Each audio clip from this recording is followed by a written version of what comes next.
नमस्कार। आकाशवाणी से प्रस्तुत है समाचार संध्या।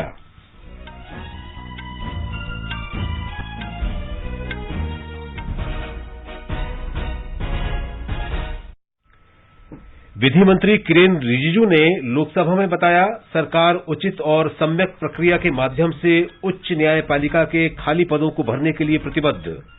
लोकसभा में आज तीसरे दिन राष्ट्रपति के अभिभाषण पर चर्चा जारी रही। लोकसभा अध्यक्ष ओम बिरला ने सांसदों को सदन की गरिमा बनाए रखने का निर्देश दिया। उत्तर प्रदेश विधानसभा चुनाव के छठे चरण और मणिपुर में दूसरे चरण के चुनाव के लिए नामांकन पत्र भरने का काम शुरू। भारतीय जनता पार्टी, पंजाब लोक कांग्रेस और शिरोमणि अकाली दल संयुक्त ने पंजाब विधानसभा चुनाव के लिए 11 सूत्री घोषणा पत्र जारी किया। कांग्रेस ने भी गोवा विधानसभा चुनाव के लिए घोषणा पत्र जारी किया। प्रधानमंत्री नरेंद्र मोदी कल हैदराबाद में स्टैच्यू ऑफ इक्वालिटी का अनावरण करेंगे। इस वर्ष गणतंत्र दिवस परेड में उत्तर प्रदेश की झांकी सर्वश्रेष्ठ घोषित की गई। सैन्य बलों में भारतीय नौसेना के मार्चिंग दस्ते को प्रथम स्थान मिला। प्रख्यात शास्त्रीय संगीत गायक पंडित भीमसेन जोशी को उनकी जयंती पर संगीत प्रेमियों ने श्रद्धांजलि अर्पित की। और क्रिकेट में वेस्टइंडीज में अंडर 19 विश्व कप में कल भारत का मुकाबला इंग्लैंड से।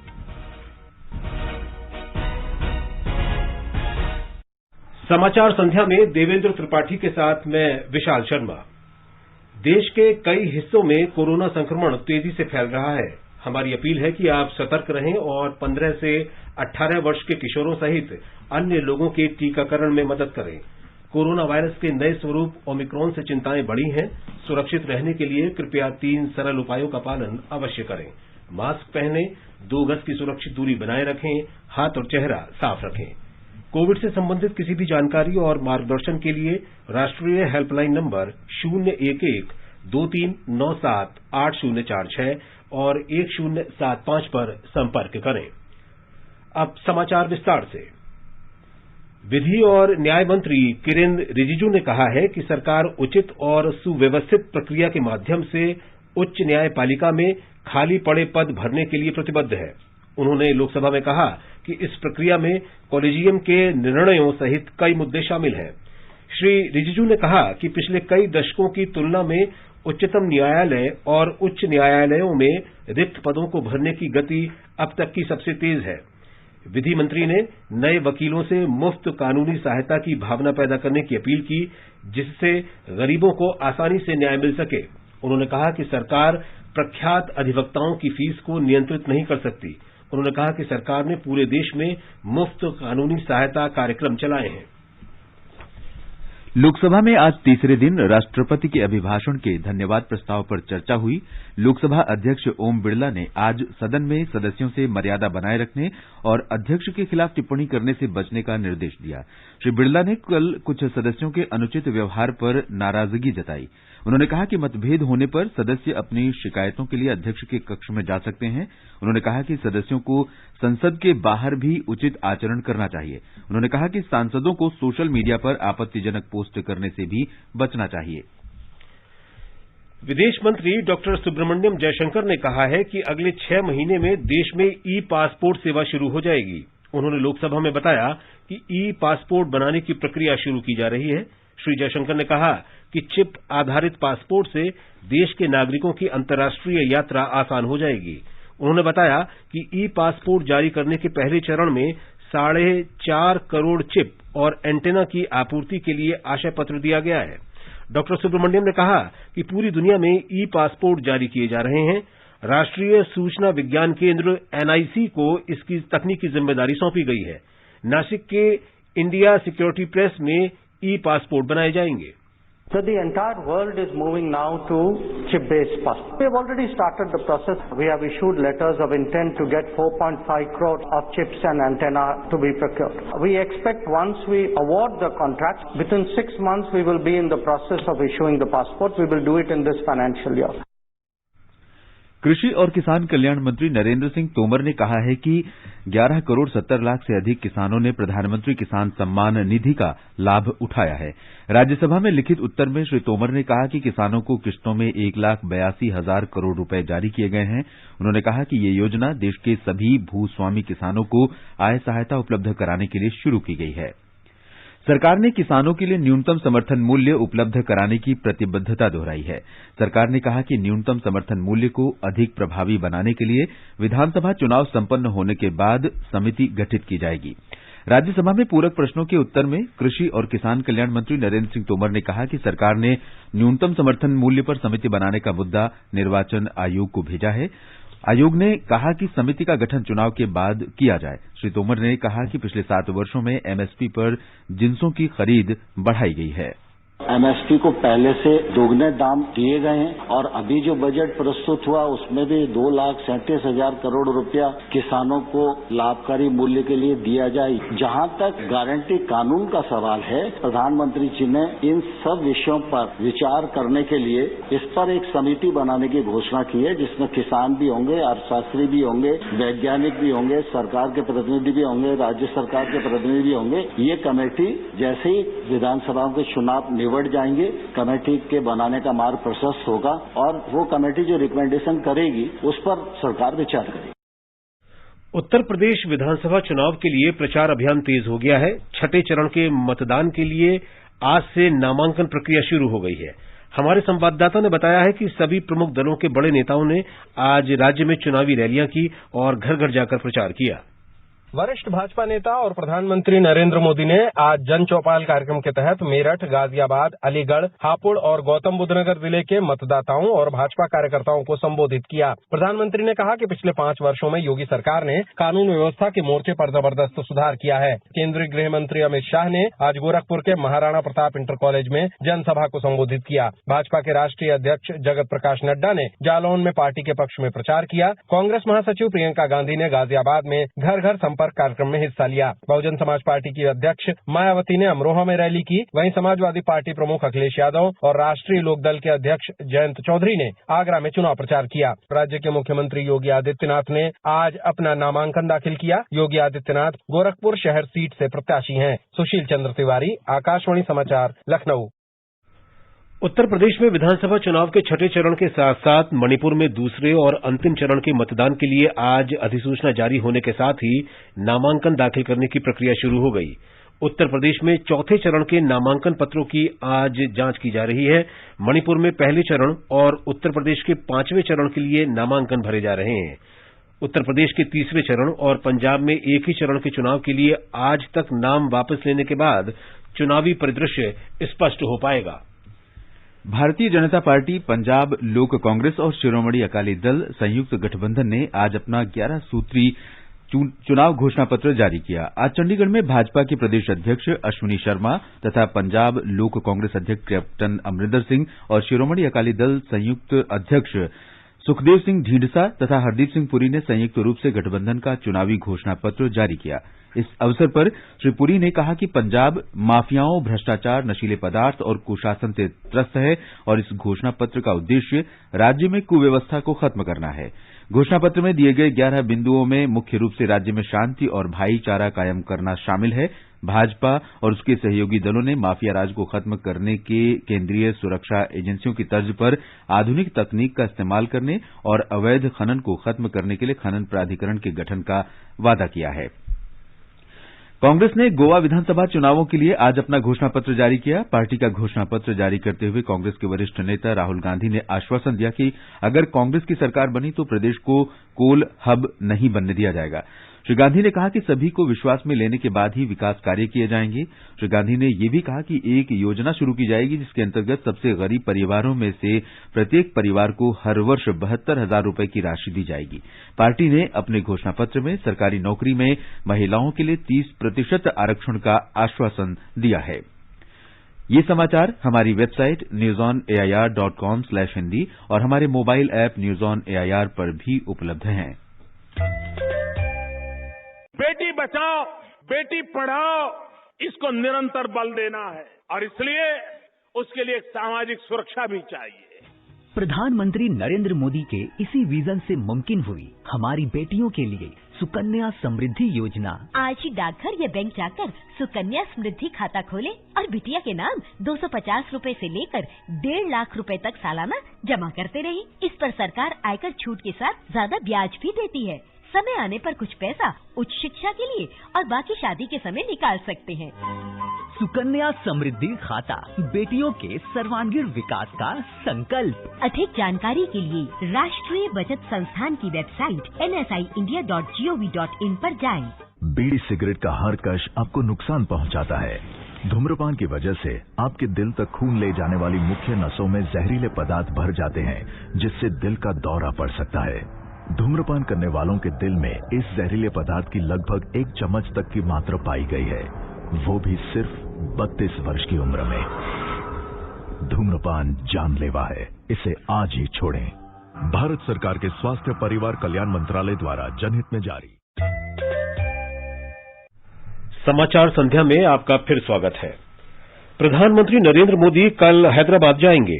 वे हैदराबाद के निकट पाटनचेरू स्थित अंतर्राष्ट्रीय फसल अनुसंधान संस्थान के स्वर्ण जयंती समारोह का शुभारंभ करेंगे। हमारी संवाददाता ने बताया है कि श्री मोदी तीसरे पहर स्टैच्यू ऑफ इक्वालिटी राष्ट्र को समर्पित करेंगे। 216 फुट ऊंचा स्टैच्यू ऑफ इक्वालिटी 11वीं सदी के भक्ति आंदोलन के संत श्री रामानुजाचार्य की स्मृति में बनाया गया है। उन्होंने जीवन में धर्म, जाति और संप्रदाय सहित सभी पहलुओं में समानता के विचार को प्रोत्साहित किया था। ये स्टैच्यू विश्व की सबसे बड़ी धातु निर्मित प्रतिमाओं में से एक है। Shri Modi statue of equality के चारों ओर बनाए गए भगवान विष्णु के एक जैसे 108 मंदिर दिव्य देशम देखने भी जाएंगे। रवि कुमार की रिपोर्ट के साथ समाचार कक्ष से फरहत नाज। आगे बढ़ने से पहले एक नजर मुख्य समाचारों पर। विधि मंत्री किरेन रिजिजू ने लोकसभा में बताया, सरकार उचित प्रक्रिया के माध्यम से उच्च न्यायपालिका के खाली पदों को भरने के लिए प्रतिबद्ध है। लोकसभा में आज तीसरे दिन राष्ट्रपति के अभिभाषण पर चर्चा जारी रही। लोकसभा अध्यक्ष ओम बिड़ला ने सांसदों को सदन की गरिमा बनाए रखने का निर्देश दिया। उत्तर प्रदेश विधानसभा चुनाव के छठे चरण और मणिपुर में दूसरे चरण के चुनाव के लिए नामांकन पत्र भरने का काम शुरू। भारतीय जनता पार्टी, पंजाब लोक कांग्रेस और शिरोमणि अकाली दल संयुक्त ने पंजाब विधानसभा चुनाव के लिए 11 सूत्री घोषणा पत्र जारी किया। कांग्रेस ने भी गोवा विधानसभा चुनाव के लिए घोषणा पत्र जारी किया। प्रधानमंत्री नरेंद्र मोदी कल हैदराबाद में स्टैच्यू ऑफ इक्वालिटी का अनावरण करेंगे। इस वर्ष गणतंत्र दिवस परेड में उत्तर प्रदेश की झांकी सर्वश्रेष्ठ घोषित की गई। सैन्य बलों में भारतीय नौसेना के मार्चिंग दस्ते को प्रथम स्थान मिला। प्रख्यात शास्त्रीय संगीत के गायक पंडित भीमसेन जोशी को उनकी 100वीं जयंती पर संगीत प्रेमियों ने श्रद्धांजलि अर्पित की। और क्रिकेट में वेस्टइंडीज में अंडर 19 विश्व कप में कल भारत का मुकाबला इंग्लैंड से। स्वास्थ्य मंत्रालय ने कहा है कि 34 राज्यों और केंद्र शासित प्रदेशों में कोरोना संक्रमण दर में गिरावट आ रही है। मंत्रालय में संयुक्त सचिव लव अग्रवाल ने कहा है कि 16 राज्यों और केंद्र शासित प्रदेशों में 100% पात्र लोगों को पहला टीका लगाया जा चुका है। उन्होंने कहा कि 4 राज्यों और केंद्र शासित प्रदेशों में टीकाकरण की दर 96 से 99% के बीच है। मंत्रालय ने कहा कि महामारी की स्थिति में सुधार हुआ है और संक्रमण में कमी आई है। 268 जिलों में संक्रमण दर 5% से नीचे है। राष्ट्रव्यापी कोविड टीकाकरण अभियान के अंतर्गत अब तक 168 करोड़ 47 लाख से अधिक टीके लगाए जा चुके हैं। स्वास्थ्य मंत्रालय ने बताया कि कल 55,58,000 से अधिक टीके लगाए गए। स्वस्थ होने की दर 95.39% है। दिल्ली सरकार ने सोमवार से सभी स्कूल, कॉलेज, विश्वविद्यालय फिर से खोलने की घोषणा की है। नर्सरी से 8वीं कक्षा तक के स्कूल 14 फरवरी से खोले जाएंगे।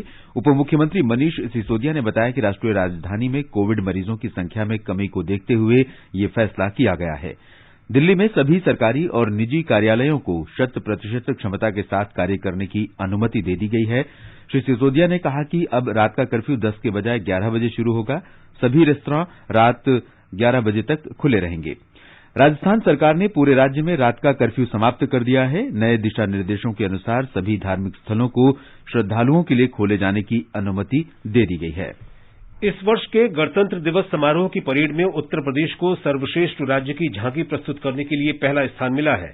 उत्तर प्रदेश की झांकी एक जिला, एक उत्पाद और काशी विश्वनाथ धाम विषय पर आधारित थी। सैन्य बलों में भारतीय नौसेना के मार्चिंग दस्ते को प्रथम स्थान मिला है।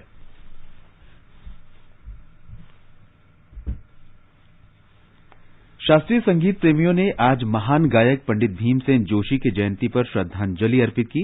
पंडित भीमसेन जोशी का जन्म 4 फरवरी 1922 को धार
वास्तविकता से निपटने के लिए भारत को समर्थन दोहराया है।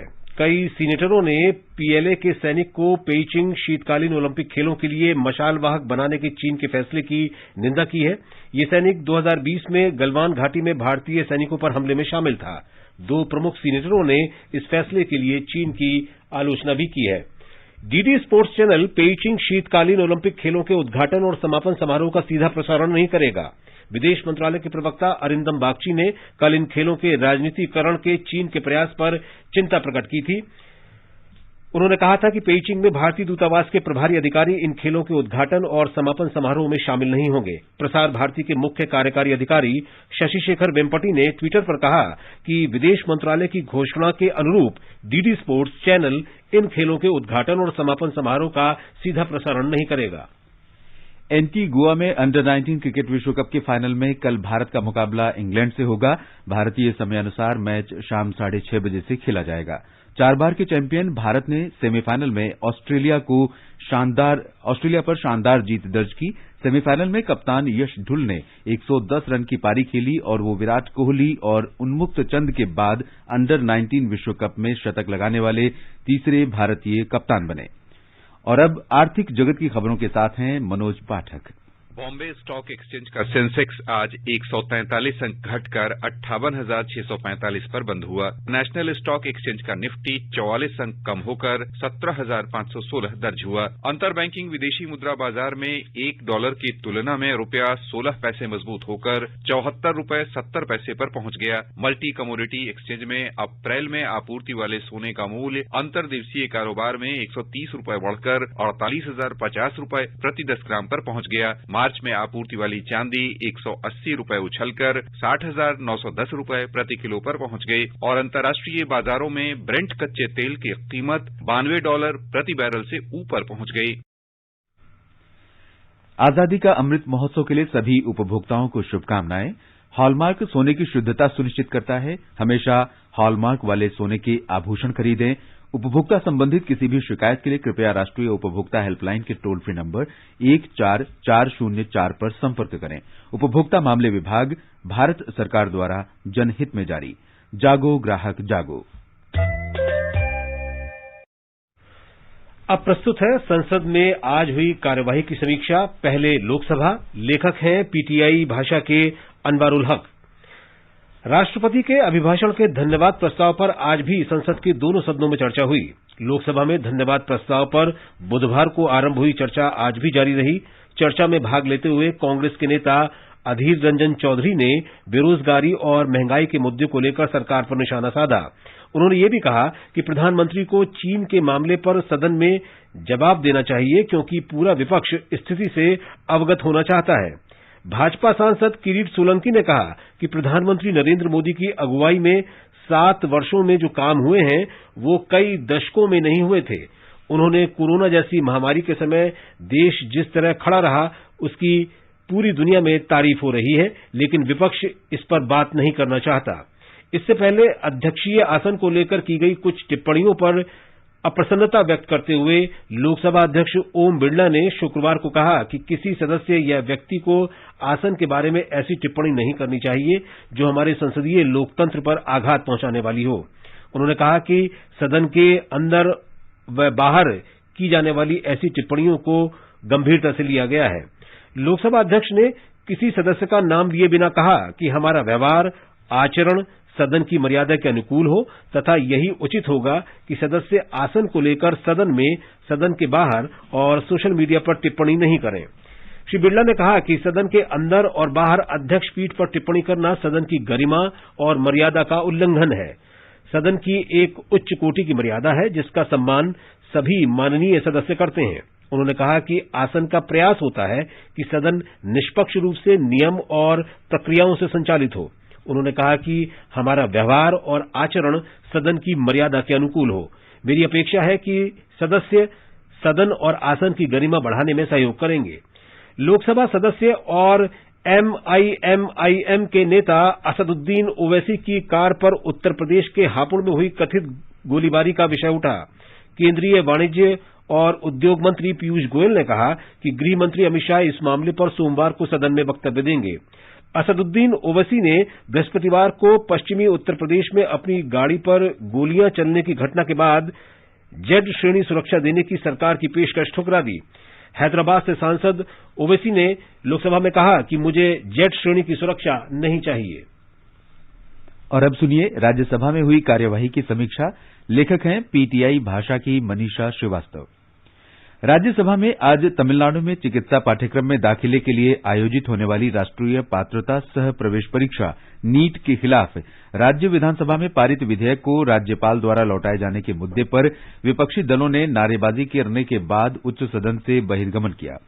बैठक शुरू होने पर आवश्यक दस्तावेज सदन के पटल पर रखवाने के बाद राज्यसभा के सभापति एम वेंकैया नायडू ने जैसे ही प्रश्नकाल शुरू किया, द्रविड़ मुनेत्र कड़गम द्रमुक के सदस्य तिरुचि शिवा ने यह मुद्दा उठाने की कोशिश की, लेकिन सभापति ने उन्हें इसकी अनुमति नहीं दी। श्री नायडू ने बताया कि उन्होंने इस संबंध में सदस्यों की ओर से दिए गए नोटिस अस्वीकार कर दिए हैं। विपक्ष के कुछ सदस्यों ने नियम 267 के तहत इस मामले को उठाने के लिए नोटिस दिए थे। इस बीच द्रमुक के सदस्यों ने नारेबाजी करना आरंभ कर दिया। कांग्रेस और तृणमूल कांग्रेस के सदस्यों ने उनका समर्थन किया। कुछ सदस्य आसन के समक्ष आ गए। विपक्ष के नेता मल्लिकार्जुन खड़गे ने भी इस मुद्दे को उठाना चाहा। श्री नायडू ने विपक्षी दलों को इस मुद्दे को उठाने की अनुमति नहीं दी। इस पर विरोध जताते हुए द्रमुक, कांग्रेस और तृणमूल कांग्रेस के सदस्य सदन से बाहर चले गए। सदन में इसके बाद सदस्यों ने शून्यकाल के तहत अपने अपने मुद्दे उठाए। शिवसेना की प्रियंका चतुर्वेदी ने विगत 3 दशक से निर्वासन का दर्द झेल रहे कश्मीरी पंडितों का मुद्दा उठाया और केंद्र सरकार से मांग की कि वो पारगमन आवास इकाइयों ट्रांजिट एकोमोडेशन यूनिट्स के निर्माण कार्य में तेजी लाए ताकि घाटी में कश्मीरी पंडितों की वापसी सुनिश्चित हो सके। मार्क्सवादी कम्युनिस्ट पार्टी के विनय विश्वम ने सार्वजनिक क्षेत्र की इकाइयों के निजीकरण पर चिंता जताई और कहा कि इससे लोगों के मन में भय का वातावरण पैदा हो रहा है। राष्ट्रीय जनता दल के मनोज कुमार झा ने राष्ट्रीय रोजगार नीति के ढांचे को मजबूत करने की मांग उठाई। बीजेड के प्रसन्न आचार्य ने राज्य में कम उबले चावल की समुचित खरीद न हो पाने का मुद्दा उठाया। माकपा की झरना दास वैद्य, एमएनएफ के वेले लवना, बीजेड के प्रशांत नंदा और डॉक्टर अमर पटनायक, एनएनपी के वानवीराय खारलुकी, कांग्रेस के नीरज डांगी, वाईएसआर कांग्रेस पार्टी के वेंकट रामन राव एम, एलजेडी के एमवी श्रेयम कुमार, भाजपा के अजय प्रताप सिंह और तृणमूल कांग्रेस के नदीमुल हक ने भी लोक महत्व से जुड़े अपने अपने मुद्दे उठाए। इसके बाद सदन में राष्ट्रपति के अभिभाषण पर धन्यवाद प्रस्ताव पर चर्चा शुरू हुई। चर्चा में भाग लेते हुए बीजू जनता दल के प्रसन्न आचार्य ने कहा, अभिभाषण में किसानों द्वारा ग्रामीण अर्थव्यवस्था को मजबूत बनाने की जो बात कही गई है वो स्वागत योग्य है, किंतु जब किसान ने देश में इतना योगदान दिया तो बदले में उन्हें क्या लाभ मिला? सत्तारूढ़ दल ने किसानों की आय को दोगुना करने का वादा किया था। माकपा नेता ने सोम प्रसाद ने बढ़ती महंगाई और बेरोजगारी को लेकर गहरी चिंता जताते हुए केंद्र सरकार पर संघवाद की भावना के विरुद्ध काम करने और राज्यों के प्रशासन संबंधी मामलों में हस्तक्षेप करने का आरोप लगाया। उन्होंने केंद्र सरकार पर संघवाद की भावना के विरुद्ध एक पक्षीय ढंग से फैसले करने और राज्य सरकारों के अधिकारों पर रोक लगाने का आरोप लगाया। राष्ट्रीय जनता दल के मनोज कुमार झा ने बिहार को विशेष राज्य का दर्जा दिए जाने की मांग करते हुए कहा कि बिहार की तरक्की के बिना देश का विकास नहीं हो सकता। शिवसेना की प्रियंका चतुर्वेदी ने राष्ट्र, पश्चिम बंगाल एवं तमिलनाडु सहित देश के कुछ राज्यों के राज्यपालों द्वारा केंद्र के एजेंडे को आगे बढ़ाने का आरोप लगाते हुए कहा कि राजनीति आधार पर राज्यपालों को अपनी वास्तविक जिम्मेदारी निभानी चाहिए। साथ ही उन्होंने महिलाओं की डिजिटल सुरक्षा के लिए केंद्र से कानून बनाने की भी मांग की। टीडीपी के कनक मेदला रविंद्र कुमार ने राज्यों को जीएसटी का बकाया देने की मांग करते हुए कहा कि कोविड महामारी के इस दौर में राज्य पहले ही संकट का सामना कर रहे हैं। चर्चा अधूरी रही। सदन में शुक्रवार को गैर सरकारी कामकाज के तहत संविधान में संशोधन कर उसकी प्रस्तावना में अहिंसा शब्द जोड़ने, स्वास्थ्य को मूलभूत अधिकार का दर्जा दिए जाने, तेजाब पीड़ितों के बेहतर पुनर्वास एवं उन्हें स्वास्थ्य संबंधी देखरेख सुविधाएं मुहैया कराने और पश्चिम बंगाल में दार्जिलिंग खेल विश्वविद्यालय की स्थापना करने के प्रावधानों वाले विधेयकों सहित कुल 15 निजी विधेयक पेश किए गए। कोविड महामारी की वजह से सामाजिक दूरी के नियमों का पालन करने के उद्देश्य से उच्च सदन में कामकाज के लिए तैयार की गई नई व्यवस्था के तहत आज शुक्रवार को दोपहर 12:30 पर गैर सरकारी कामकाज को लिया गया। बीजू जनता दल के डॉक्टर अमर पटनायक ने संविधान का संशोधन कर उसकी प्रस्तावना में अहिंसा शब्द जोड़ने के लिए संविधान संशोधन विधेयक 2020 प्रस्तावना और अनुच्छेद 51A का संशोधन पेश किया। उन्होंने 2 अन्य निजी विधेयक भी पेश किए। इसी पार्टी के प्रशांत नंदा ने एक निजी विधेयक पेश किया। माकपा के 2 सदस्य डॉक्टर वी सदा शिवदासन और इलामारम करीम, राजद के मनोज कुमार झा, शिवसेना की प्रियंका चतुर्वेदी, तृणमूल कांग्रेस के शांता छेत्री, राष्ट्रवादी कांग्रेस पार्टी की डॉक्टर फौजिया खान और द्रमुक सदस्य पी विल्सन ने निजी विधेयक पेश किए। इसके बाद भाजपा के डॉक्टर विनय पी सहस्त्रबुद्धे ने देश में उपेक्षित पड़े राष्ट्रीय महत्व के विभिन्न स्मारकों के रखरखाव के कार्यों में कॉर्पोरेट सामाजिक दायित्व CSR की एक निश्चित राशि लगाए जाने के उद्देश्य से कंपनी संशोधन विधेयक 2019 में संशोधन के लिए लाए गए अपने निजी विधेयक को ये कहते हुए वापस ले लिया कि वर्ष 2022-23 के लिए हाल ही में पेश किए गए बजट में भारतीय पुरातत्व सर्वे के लिए बजट बढ़ाया गया है। उन्होंने ये भी कहा कि देश में आजादी का अमृत महोत्सव मनाया जा रहा है, जिसके तहत भी ऐतिहासिक धरोहरों के संरक्षण के प्रयास किए जा रहे हैं। इसके बाद सदन में भारतीय जनता पार्टी से संबद्ध मनोनीत सदस्य डॉक्टर राकेश सिन्हा ने एक निजी विधेयक चर्चा के लिए पेश किया। उन्होंने अपने जनसंख्या नियमन विधेयक 2019 पर अपनी बात रखते हुए कहा कि ये अत्यंत संवेदनशील विषय है। उन्होंने कहा कि यदि आबादी को नियंत्रित नहीं किया गया तो 30 साल बाद सम्मानजनक जीवन जीने के लिए हमारे पास पर्याप्त संसाधन भी नहीं रहेंगे।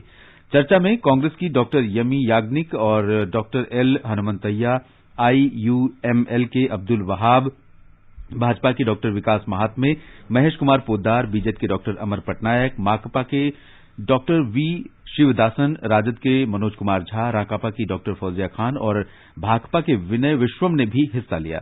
निजी विधेयक पर चर्चा अधूरी रही। इसके बाद सदन में कांग्रेस के राजमणि पटेल, भाकपा के इलाराम करीम, राकापा की डॉक्टर फौजिया खान ने लोक महत्व से जुड़े अपने अपने मुद्दों के ब्यौरे विशेष उल्लेख के तहत सदन के पटल पर रखे।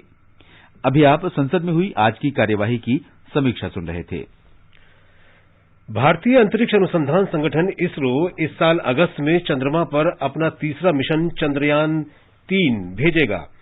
केंद्रीय मंत्री डॉक्टर जितेंद्र सिंह ने बताया कि चंद्रयान-3 की परिकल्पना को साकार करने का काम प्रगति पर है और मिशन टीम चंद्रयान-2 से मिली सीख और राष्ट्रीय स्तर के विशेषज्ञों के सुझावों के आधार पर तैयारी कर रही है। उन्होंने कहा कि मिशन से संबंधित हार्डवेयर तथा उनके परीक्षण सफलतापूर्वक पूरे हो गए हैं और इसरो अगस्त में चंद्रयान-3 प्रक्षेपित करने के लिए पूरी तरह तैयार है। अब अंत में मुख्य समाचार एक बार फिर। विधि मंत्री किरेन रिजिजू ने लोकसभा में बताया, सरकार उचित प्रक्रिया के माध्यम से उच्च न्यायपालिका के खाली पदों को भरने के लिए प्रतिबद्ध। लोकसभा में आज तीसरे दिन राष्ट्रपति के अभिभाषण पर चर्चा जारी रही। लोकसभा अध्यक्ष ओम बिरला ने सांसदों को सदन की गरिमा बनाए रखने का निर्देश दिया। उत्तर प्रदेश विधानसभा चुनाव के छठे चरण और मणिपुर में दूसरे चरण के चुनाव के लिए नामांकन पत्र भरने का काम शुरू। भारतीय जनता पार्टी, पंजाब लोक कांग्रेस और शिरोमणि अकाली दल संयुक्त ने पंजाब विधानसभा चुनाव के लिए 11 सूत्री घोषणा पत्र जारी किया। कांग्रेस ने भी गोवा विधानसभा चुनाव के लिए घोषणा पत्र जारी किया। प्रधानमंत्री नरेंद्र मोदी कल हैदराबाद में स्टैच्यू ऑफ इक्वालिटी का अनावरण करेंगे। इस वर्ष गणतंत्र दिवस परेड में उत्तर प्रदेश की झांकी सर्वश्रेष्ठ घोषित की गई।